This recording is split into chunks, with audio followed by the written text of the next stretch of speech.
Let me give you a really quick description of what I'm about to show you so that you understand what we're doing. This is called ghosting when you're rappelling. It's the ability to rappel off of a cliff face and then get your rope from the bottom, like retrieve it from the bottom. So I'm at this cliff side, 50 or 60 feet, and I'm gonna teach you a knot called a Himalayan braid, also known as the macrame knot or a ghost knot. So let's hope I get it right. Stay tuned to the end of the video because I've got a trick that I'm going to show you in case you have a rope that isn't quite long enough to double over like you're going to see in the video now. It requires one small piece of gear and some paracord, but it works. Okay, so when you're getting ready to set up your rappel line, you want to look for what we call 5'5" and alive. So 5 feet tall at least, right? 5 inches in diameter and alive. Not a great sign. But that is though.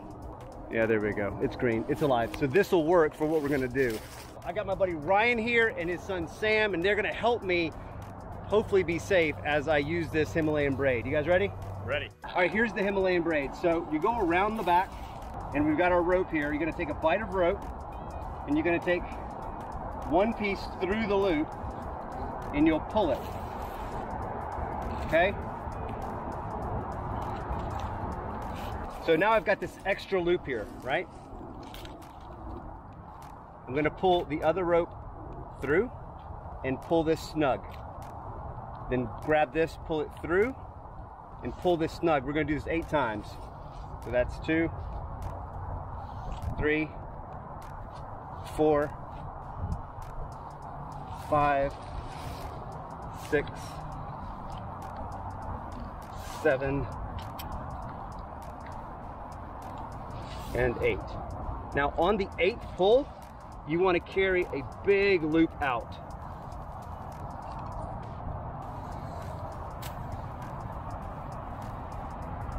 Now here's a trick. At this point is when everybody clips into the rope that you're going to be rappelling off of, right? Which is this one here, because if you rappel off of this one's going to pull that loop through and then the weave will come out, right? The braid will come loose. So I'm going to go ahead and put my carabiner and figure 8 here. And now I know this is the rope that we're going off of. Now look at that, look what happens to that knot, right? I pull on it, it torques down on itself, and it won't let the knot through. It won't let this loop through.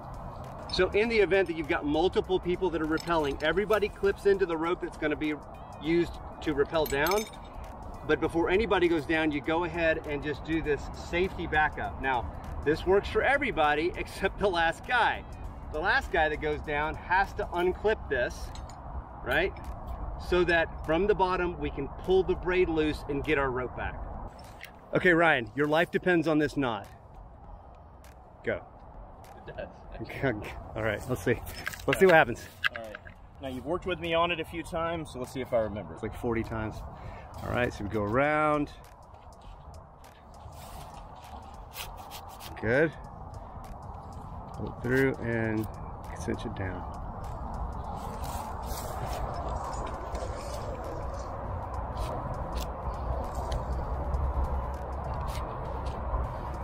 That looks great. Let's go around here.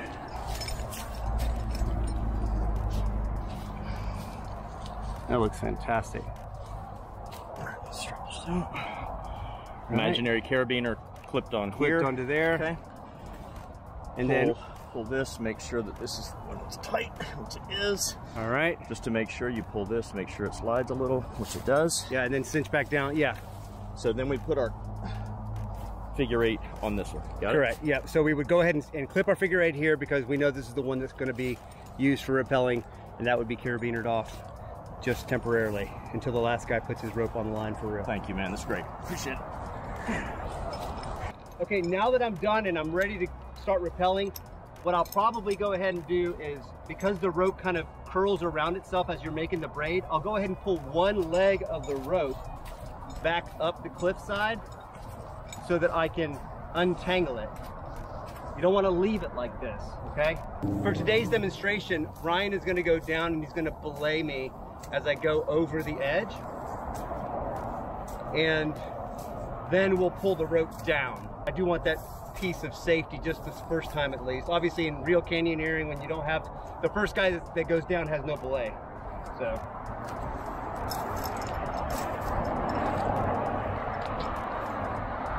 And look how important it is to be sure you got the right rope.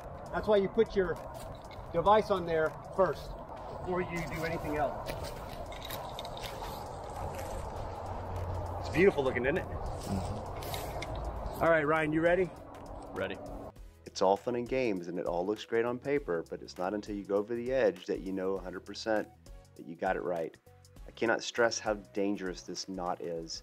If it comes unraveled, it'll be unraveled in a fraction of a second and you'll be falling before you know it. So be 100% sure that you are comfortable with the knot, that you know it like the back of your hand, and that you've tied it correctly. Make sure you have the right type of rope, static rope, not dynamic. Make sure it's a rappelling rope, something like Blue Water is a good manufacturer. The alternative knot at the end of this video is probably a better method, but it does have its drawbacks. But check it out. I think you'll like it.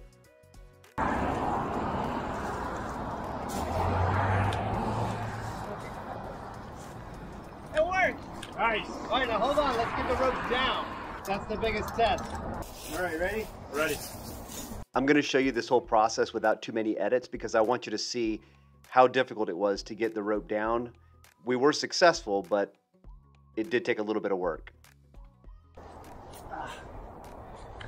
I've got extra traction or friction on that. I think it's wedged. Hold on, let me go loosen it up. Hold on. Oh, that will defeat the purpose, man. No, I'm saying I think it's wedged on a rock. Let me just take it off the rock. I won't pull it. What's it gonna look like? Yeah. Oh, Ryan, I got it.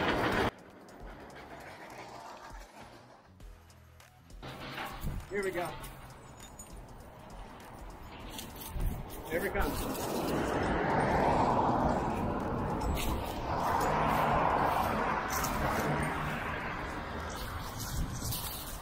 It's down, dude. It worked. Amazing. Amazing. Is that awesome or what? All right, so the next thing I'm going to show you is how to do this if your rope isn't long enough to double up. This comes from the arborist community. It's the way that they have an anchor point above themselves, come down the tree, and pull the anchor point down to them. The first thing you're going to need is a ring like this. You go ahead and slip it onto the rope, okay? And then you're going to make a figure eight. Quick figure eight. All right, so we've got a figure eight. Make sure you dress it nicely. Bring it around the tree. You take your loop and go through the ring, and then you clip on your carabiner.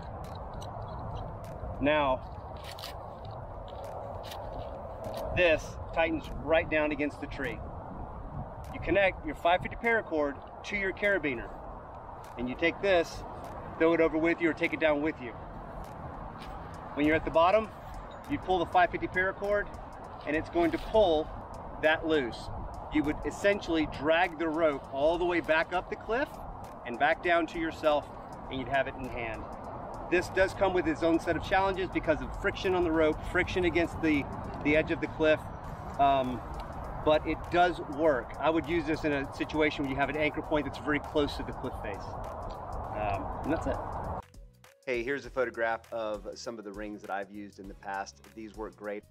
So with the last scenario that I showed you in the video, I wanted to demonstrate one last piece to be sure that you're safe. In the video, I had a small red ring. This is a larger ring. It's about 2.5 inches in diameter for the center hole. And when you go around the tree with your figure eight and you stick the loop through the ring, you want to be sure that you have the right size carabiner. This DMM is a little too small, so if I clip this on here,